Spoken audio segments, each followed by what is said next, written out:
Halo guys, welcome to back my YouTube channel. Kenalin, aku Viola C. Putri. Kali ini aku akan bahas apa sih yang buat Kak Vio termotivasi menjadi seorang pramugari.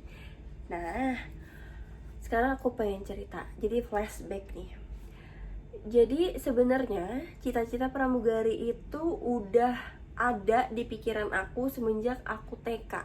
Ya, udah dari kecil banget ya, pengen banget jadi pramugari. Jadi kenapa aku bilang pas TK? Karena pas aku udah jadi pramugari, aku pulang ke rumah ke Jawa Timur.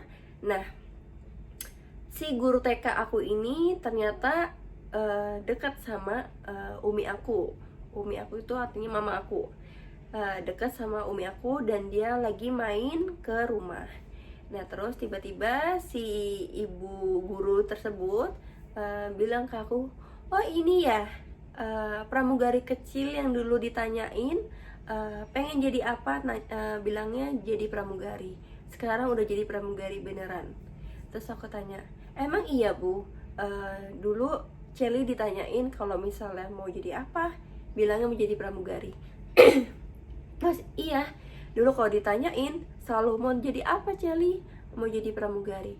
Karena kalau misalnya seorang anak kecil ditanya pengen jadi apa, jadi pramugari, sosok pramugari itu di mata anak kecil, mungkin di mata orang awam adalah sosok seorang wanita cantik yang setiap hari wangi, rapi, terus elegan, ngomongnya halus, ramah, kayak gitu. Dan itu dicita-citakan di semua anak kecil mungkin.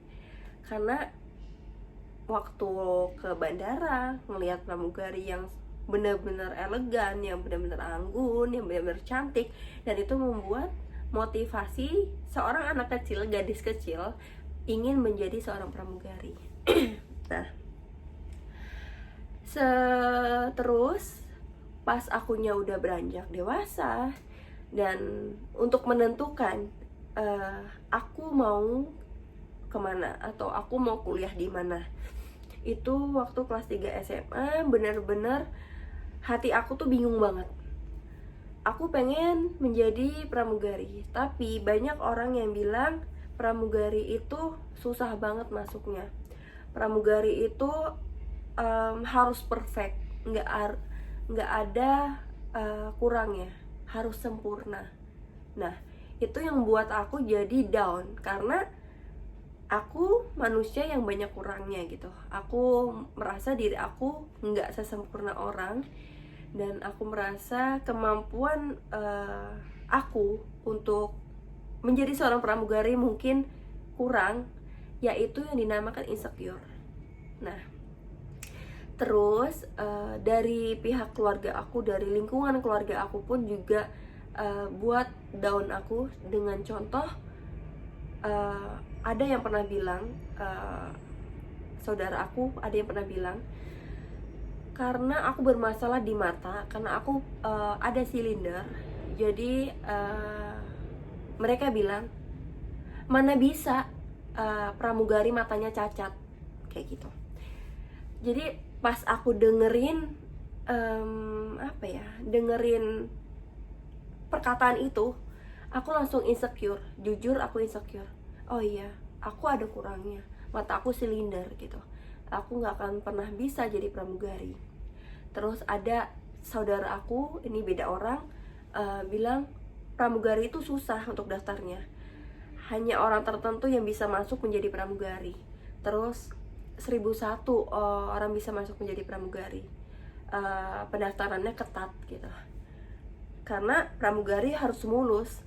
Ya memang aku ada bekas luka gitu. Jadi kayak mungkin saudara aku ngeliat kamu nggak semulus perempuan-perempuan yang harus bisa jadi pramugari gitu. Tapi di sini umi aku menguatkan aku, nggak usah dengerin omongan orang, yang penting kita berusaha gitu. Jadi kita nggak perlu mendengar gonggongan-gonggongan orang yang merendahkan kita.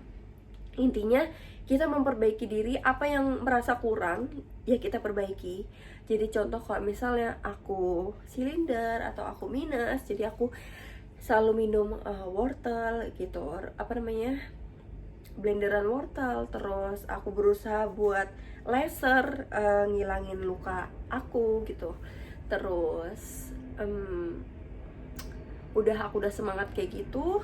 Dan di sekolahan ada pertanyaan sama guru bahasa Jerman aku di SMA, kelas 3 SMA nih. Jadi salah satu murid semuanya di dalam kelas ditanyain satu-satu sama guru tersebut. Kamu mau jadi apa? Kamu mau kuliah di mana nanti? Kamu daftar kuliah di mana? Sedangkan temen satu lingkup aku, mereka pada kuliah. Ada yang kuliah di luar kota, di dalam kota, terus ada yang menjadi bidan, ada yang mau ambil keperawatan gitu. Nah, pas aku ada pembukaan kayak gitu, pembukaan kuliah atau sekolah-sekolah gitu, aku kepengen masuk ke bidan, sedangkan aku takut sama darah, aku fobia sama darah, dan aku fobia sama jarum. Jadi nggak mungkin aku kerja di tempat dimana aku fobia sama barang-barang di tempat kerjaan tersebut. Jadi kalau misalnya aku kerja, aku takut darah, aku takut jarum, aku jadi nggak nyaman. Nah, kalau misalnya kerjaan itu nggak nyaman dan nggak dari hati, pasti kerjaannya ngerasa berat banget gitu, karena nggak merasa enjoy. Nah, aku tetap pengen menjadi pramugari intinya gitu. Terus guru nih, saatnya aku nih ditanya. Terus ditanyalah aku, kalau kamu mau jadi apa gitu. Emang gurunya itu memang benar-benar sinis sama aku nggak tahu kesalahan aku karena apa. Dia memang benar-benar sinis sama aku. Terus belum sempat aku jawab, dan beliau bilang sama aku kalau kamu itu nggak kuliah, kamu itu nikah aja mendingan gitu. Ya, terus mungkin di pikiran orang untuk menikah muda, untuk menjadi seorang orang tua muda, ya nggak apa-apa gitu. Tapi di pikiran aku pengen menjadi wanita karir, aku pengen mandiri, aku pengen menjadi wanita yang dewasa mandiri kayak gitu. Terus aku nggak jawab sih dari beliau ngomong gitu, dan aku dalam hati aku bilang sama diri aku, oke, di sini di dalam kelas ini nanti siapa duluan yang bakal sukses, aku akan buktikan. Meskipun aku nggak kuliah, aku bakal sukses duluan di antara teman-teman aku. Jadi kayak gitu. Jadi itu yang membuat motivasi aku untuk menjadi pramugari, karena di orang awam, apalagi di daerah aku, menjadi seorang pramugari itu menjadi hal yang langka, dan aku pengen menjadi salah satu hal yang langka tersebut gitu. Jadi alhamdulillah aku keterima di salah satu maskapai yang aku cintain. Terus aku cinta sama kebayanya. Terus aku merasakan enjoy dan menikmati semua pekerjaan aku. Banyak yang bilang kerjaan pramugari itu kan ada plus minusnya. Kalau menurut aku sih, kerjaan apapun kerjaannya, semua ada plus minusnya. Jadi karena seorang pramugari itu kerjaannya ngobrol sama orang banyak, terus ketemu orang banyak, terus kerjanya pindah-pindah tempat ke berbagai daerah, terus nyobain kuliner daerah. Aku ngerasa kerjaan aku nggak berat gitu, ngerasa aku enjoy, aku suka sama kerjaan aku cinta sama kerjaan aku gitu. Jadi apapun yang ngebuat berat di aku, jadi aku ngerasa enggak kok, aku sangat menikmati pekerjaan aku. Kenapa aku bilang aku sangat menikmati pekerjaan aku? Karena selama aku kerja, aku berusaha mungkin aku nggak nakal. Maksudnya aku nggak sering bolos, aku nggak pernah bolos. Terus aku nggak pernah telat kerjanya. Terus aku nggak pernah sakit dadakan kayak gitu. Jadi kalau misalnya aku sakit, aku benar-benar sakit dan aku ngerasa aku nggak mampu buat terbang, itu aku bakal bilang aku nggak pernah namanya sakit dadakan atau bolos atau sengaja untuk telat. Alhamdulillah aku nggak pernah ngelakuin kayak gitu karena apa ya, aku ngerasa surat teguran yang dikasih dari perusahaan itu sangat sayang banget gitu kalau misalnya buat kesalahan-kesalahan yang sepele gitu. Jadi aku tuh kayak punya apa ya, punya motivasi gitu. Jadi kalau misalnya kamu dapatin kerjaan pramugari itu susah gitu, aku nggak mungkin menyanyiakan momen atau pekerjaan ini gitu. Dan banyak di luar sana yang pengen menjadi aku gitu. Jadi aku berusaha untuk semaksimal mungkin bekerja dengan baik gitu guys. Jadi aku pesan sama kalian, kalau misalnya kalian insecure karena orang lain merendahkan atau menganggap diri kalian tidak mampu untuk menjadi seorang apa yang kalian cita-citakan,